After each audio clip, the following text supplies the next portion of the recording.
बिस्मिल्लाहिर्रहमानिर्रहीम। सामीन इकराम, कायद-ए-आज़म मोहम्मद अली जिन्नाह का दौरा कश्मीर।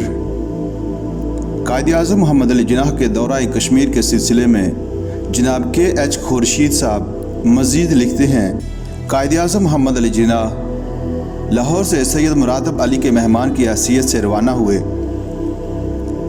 सैयद मुरातब अली और उनके साहबजादों को मुस्लिम लीग से वालिहाना इश्क था। इनका साहबजादा सैयद बाबर अली इन दिनों तालिब इल्म था और मुस्लिम लीग का शुदाई था।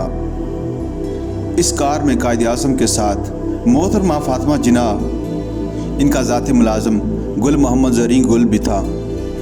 उनका कायम मकाम प्राइवेट सेक्रेटरी डिकॉइम एक्सिलॉय लोबो, ज़ाती खिदमतगार और बीरा फिल्म वगैरह बस के ज़रिए श्रीनगर पहुँचे।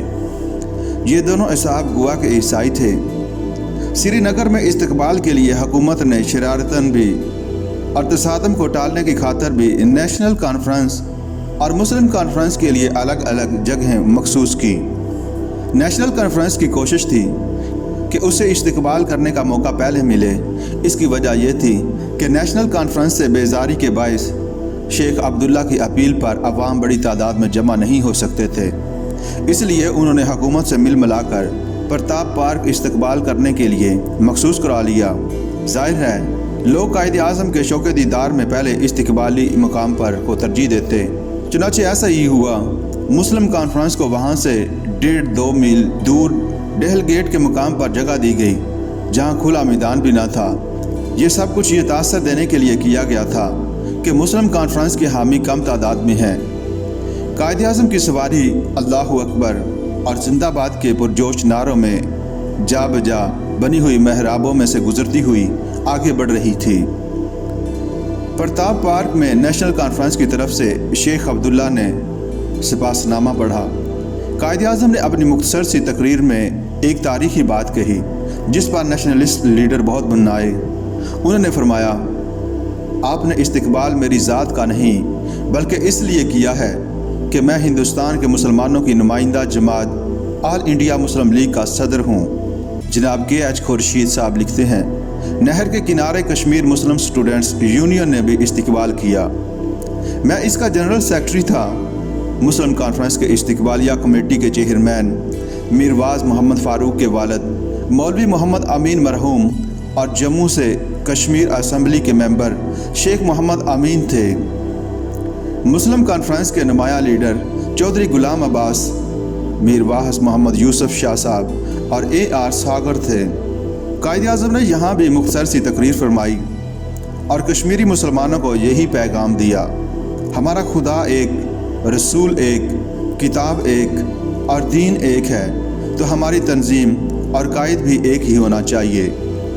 शुरू में कायद-ए-आज़म का क़याम श्रीनगर शहर से तकरीबन 6 मील दूर मुग़ल शहनशाह शाहजहाँ के तामीर करदा बाग, निशात बाग और चश्मा शाही के दरमियान एक छोटी सी पहाड़ी पर एक खुशनुमा बंगले कोशक में था। ये कोठी सैयद मुरातब अली की थी। इन दिनों कश्मीर में मौसम खासा खुशगवार होता है। शहर से दूर होने के बायस कायद-ए-आज़म को चंद रोज़ कदरे आराम के मुयस्सर आ गए। फिर भी सियासी कारकुनों, रहनुमाओं और अखबार नवीसों से मुलाकातें होती रहीं। मैं यहाँ बाज़ हलकों के इस प्रोपेगेंडे की सख्ती से तरदीद करता हूँ कि शेख अब्दुल्ला कायद-ए-आज़म के नज़दीक आना चाहते थे, लेकिन बाज़ लोगों ने ऐसा न होने दिया। इस सिलसिले में मेरे नुक्ताचीन ये भी कह जाते हैं, चूँकि खुर्शीद कायद-ए-आज़म का प्राइवेट सेक्रेटरी था, इसलिए शेख अब्दुल्ला और कायद-ए-आज़म के दरमियान मुलाकात में रुकावट बना रहा। हकीकत यह है कि कोशक में कायद-ए-आज़म और शेख अब्दुल्ला के दरमियान निस्फ दर्जन से ज़ायद मुलाकातें हुईं, बल्कि कुछ अरसा इनके दरमियान खतोखताबत भी रही। कोशक में इन मुलाकातों के दौरान कायद-ए-आज़म की गाड़ी भी ख़राब हुई और शेख अब्दुल्ला वो गाड़ी श्रीनगर के रजब मोटर मैकेनिक की वर्कशॉप में ले गए और मोहम्मद रजब से इसकी मुरम्मत कराई। रहा ये इल्ज़ाम कि मैं इन मुलाकातों में हाइल रहा, तो कोशक में कायद-ए-आज़म के क़याम के दौरान मैं अभी इनका प्राइवेट सेक्रेटरी नहीं हुआ था, बल्कि ये बात मेरे गुमान में भी नहीं थी कि मुझे ये एजाज़ भी हासिल होगा। इस दौरान कोशक में मैं सिर्फ 2-3 मरतबा जा सका। जो लोग कायद-ए-आज़म को जानते हैं ये बात उनकी समझ में अच्छी तरह आ सकती है کہ انہوں نے کبھی ذاتی وجوہ پر یا ذاتی پسند ناپسند پر فیصلے نہیں کیے۔